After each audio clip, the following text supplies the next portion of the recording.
Bueno, ahora va a pasar Carlos Díaz Osondivaras.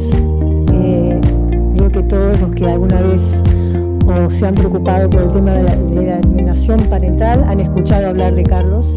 Es uno de los pioneros en la Argentina en el tratamiento y la preocupación y el estudio de esta problemática. Es médico psiquiatra, terapeuta familiar sistémico. ¿Perdón? ¿Qué pasa? ¿No se escucha?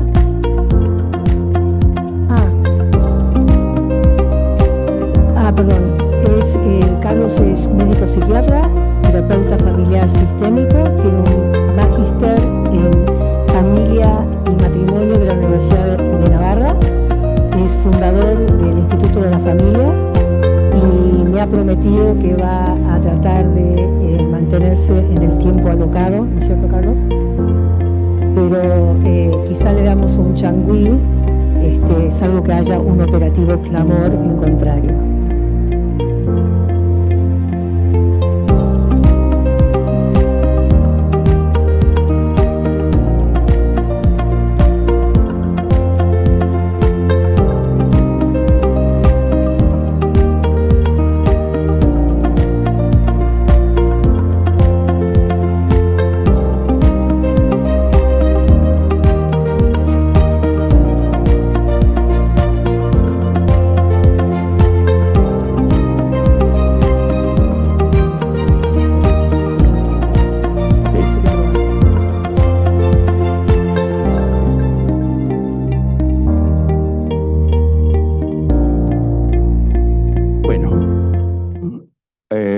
Buenos días.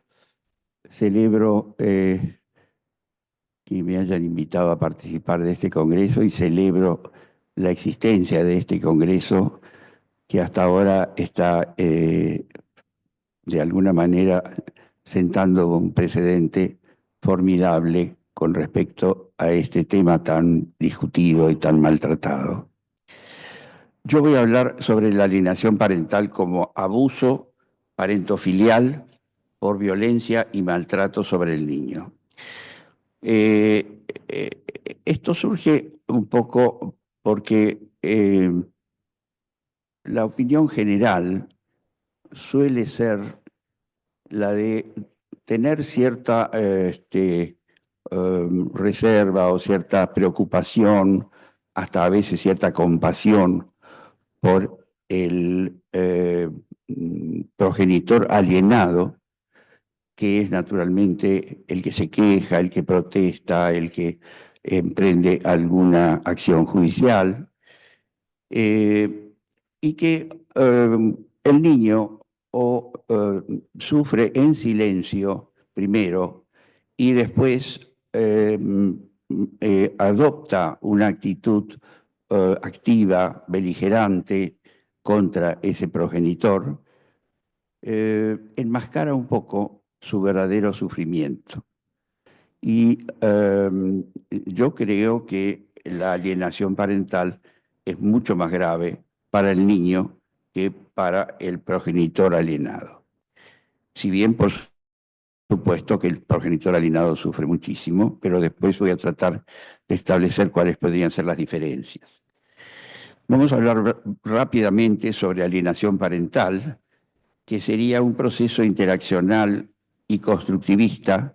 Interaccional significa que no es un proceso individual, no nos interesa tanto lo que pasa dentro de la gente, sino que esto sería más bien el tópico de la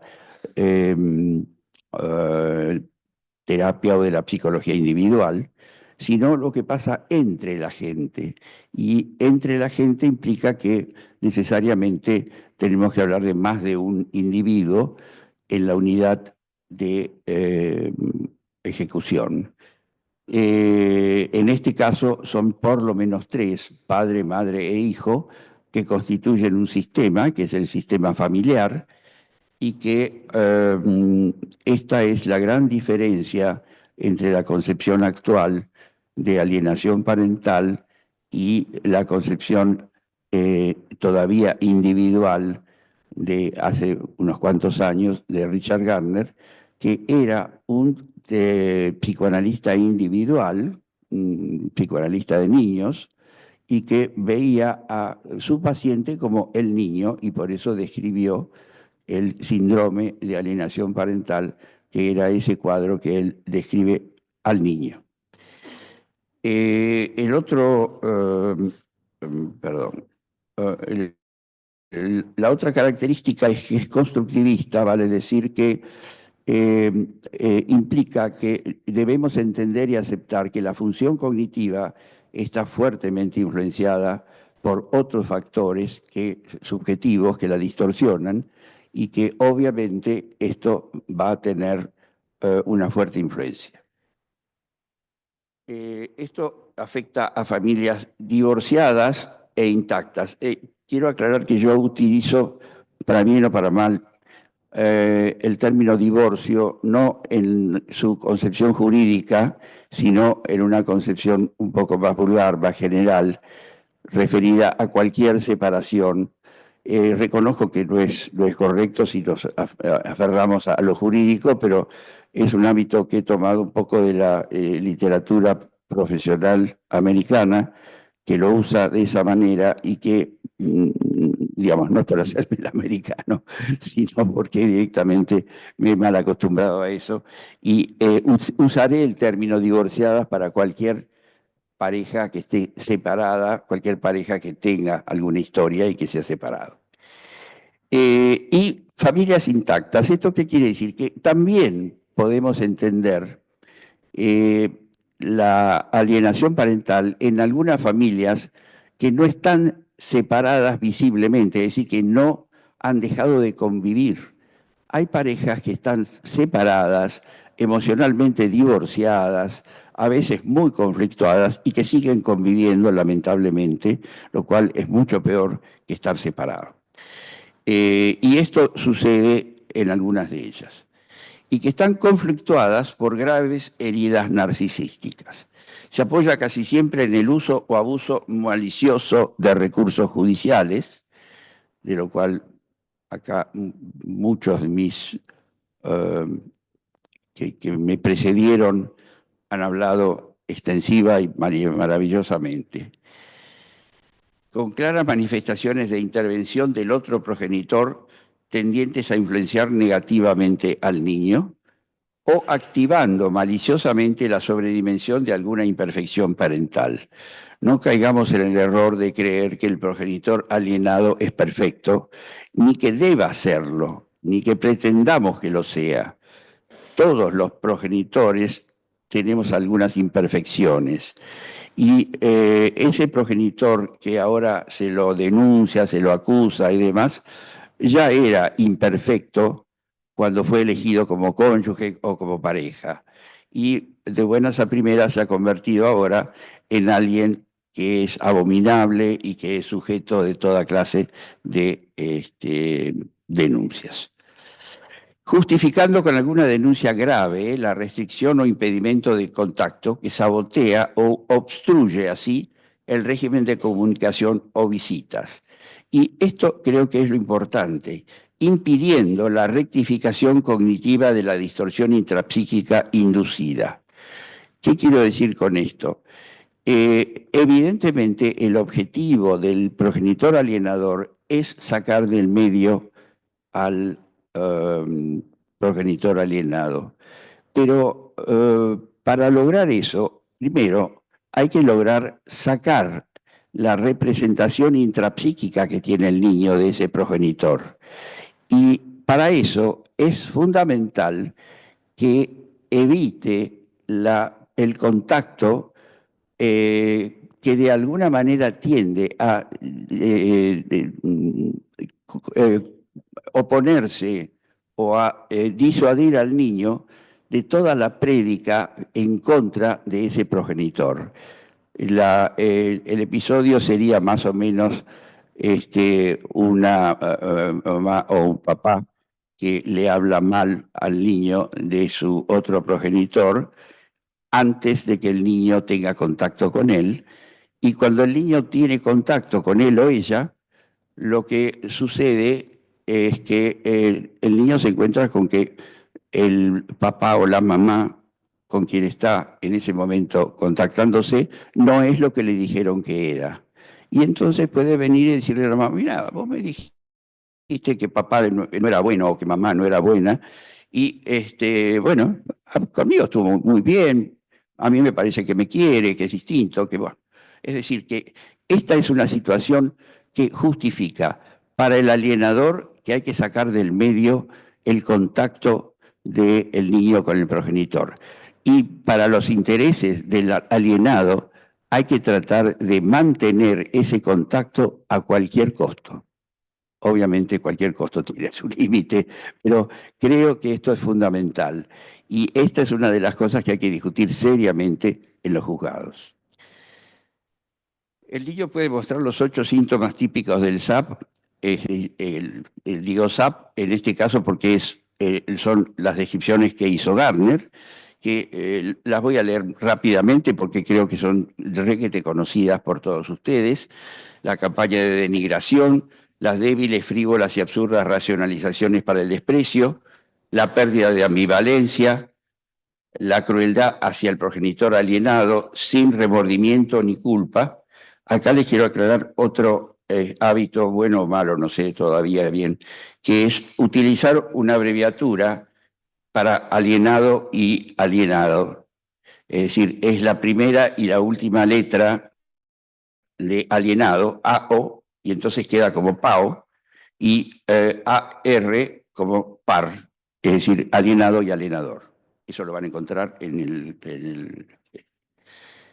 fenómeno del pensador independiente, apoyo reflexivo al progenitor alienador, presencia de escenarios y argumentos prestados y extensión de la animosidad hacia la familia ampliada del progenitor alienado. Dada la condición de niño del hijo, esto constituye una verdadera acción de abuso de los adultos sobre aquel. Obviamente, estamos hablando de un ser en evolución, en crecimiento. La neurología moderna sostiene que el cerebro de un ser humano se sigue desarrollando hasta los 25 años.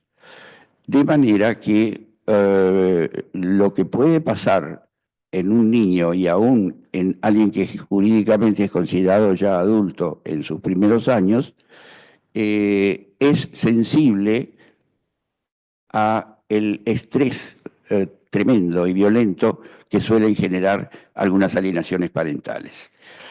Esto tiene consecuencias emocionales y conductales graves a mediano y largo plazo, principalmente en el área de la identidad.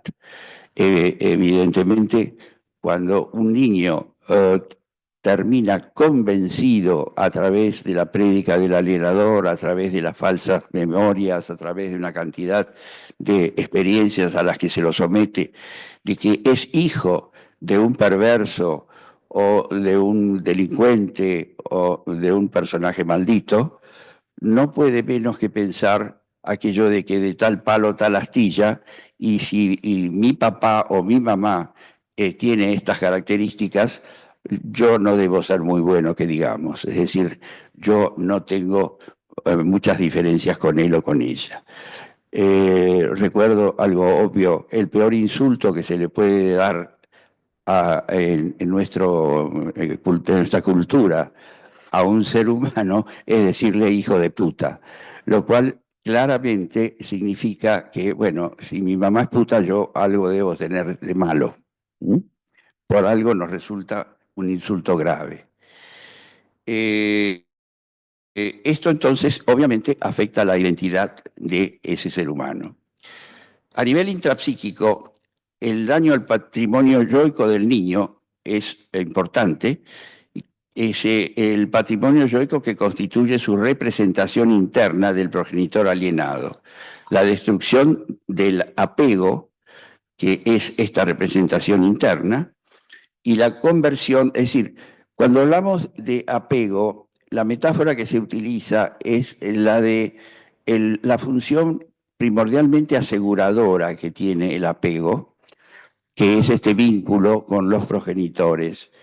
y se lo compara metafóricamente con un puerto seguro. Es decir, la idea es que de un puerto seguro salen naves que viajan, que se internan en el mar, pero con cierta garantía de que si el mar se pone bravo y se pone difícil, pueden volver al puerto seguro porque allí el mar es tranquilo y quieto.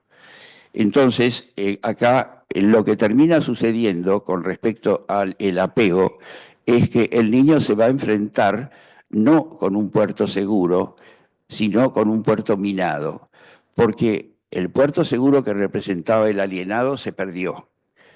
Y por supuesto que esto va a depender de cuáles son los momentos o las etapas del proceso de alienación.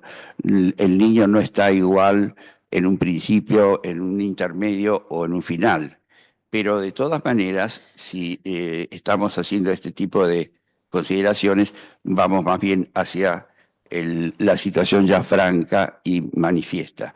Y en ese caso, el niño se va a encontrar con que el alienador, sabiendo y conociendo que el niño ya está entregado, que ya lo domina absolutamente, se ejecuta un cuadro de sometimiento absoluto que hace que para el niño el alienador, que puede haber sido en algún momento de idealización al comienzo un puerto seguro, deja de serlo y se convierte en un puerto minado, altamente peligroso.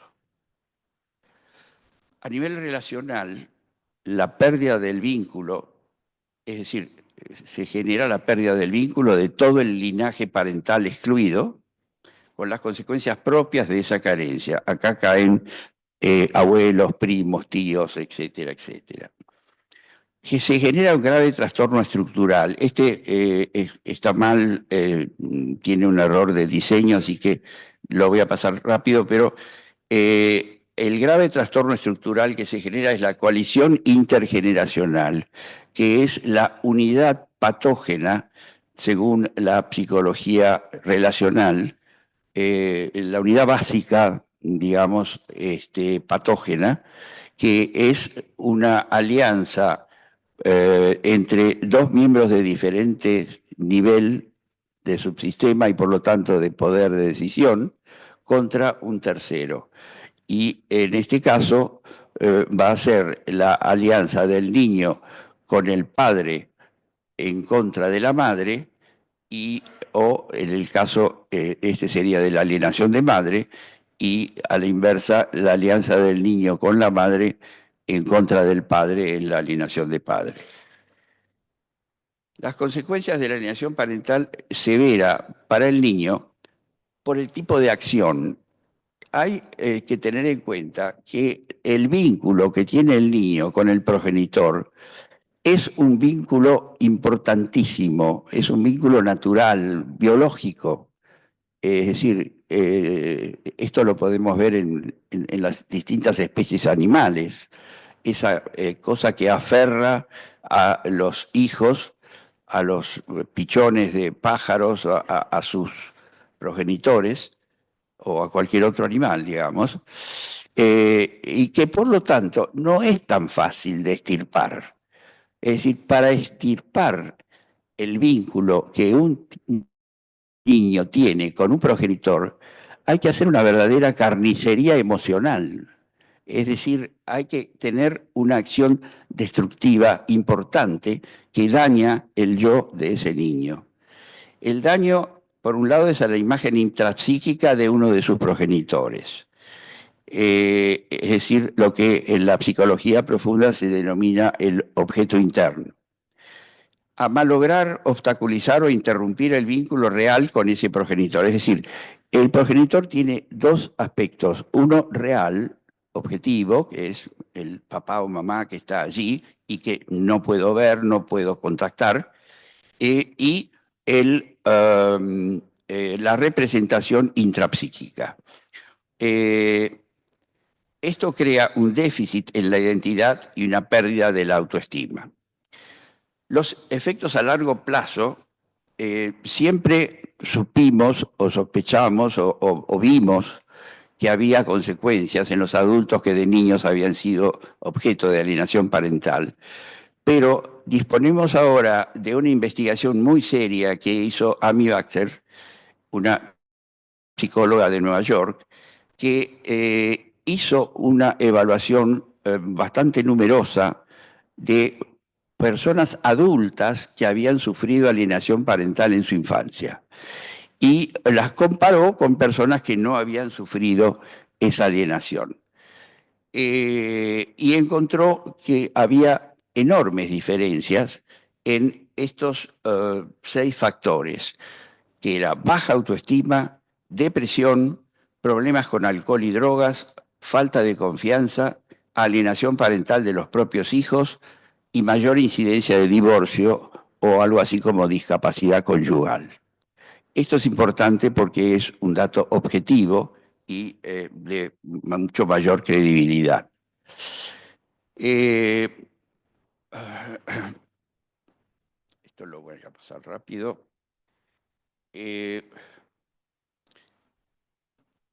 Los fenómenos, perdón, a ver.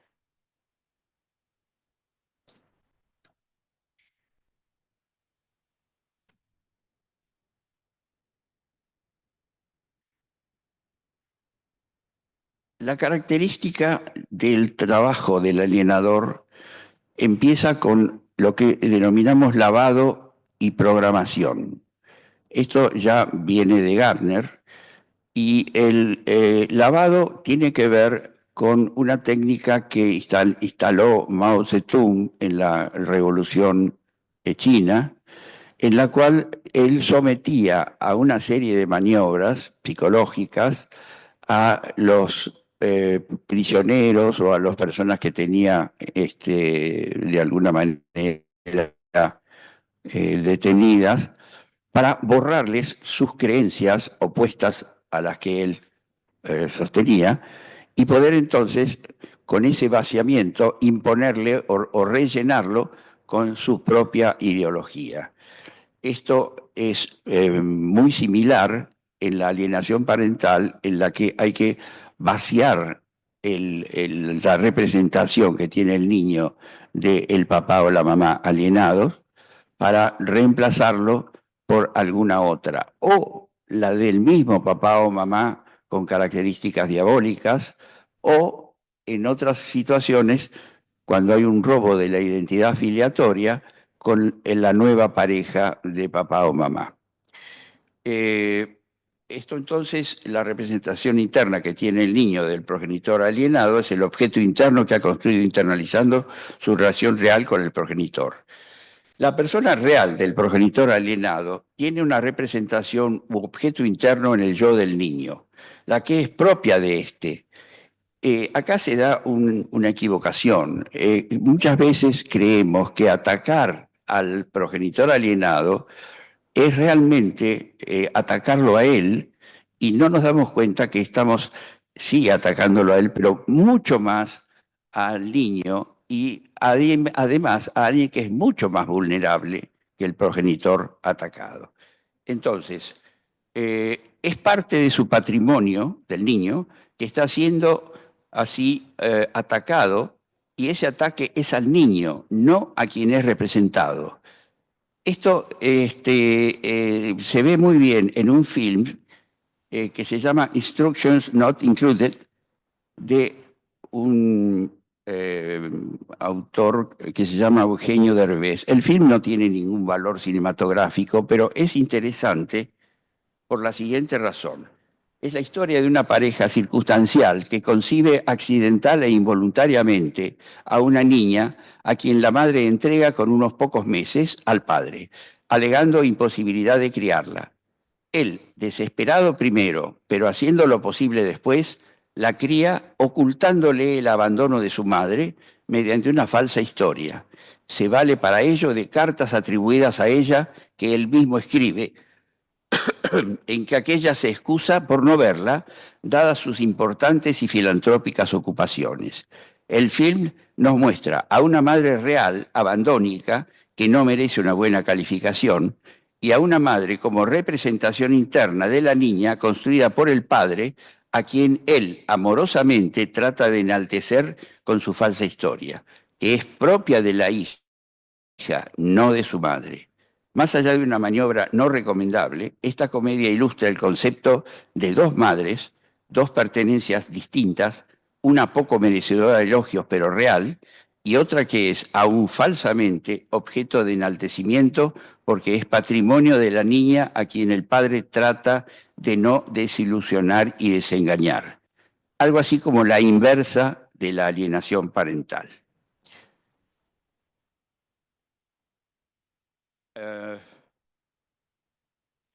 Bueno, creo que voy a terminar acá con esta pregunta. ¿Es posible que un progenitor o progenitora capaz de generar este daño esté a cargo de la crianza y educación de un niño? Muchas gracias.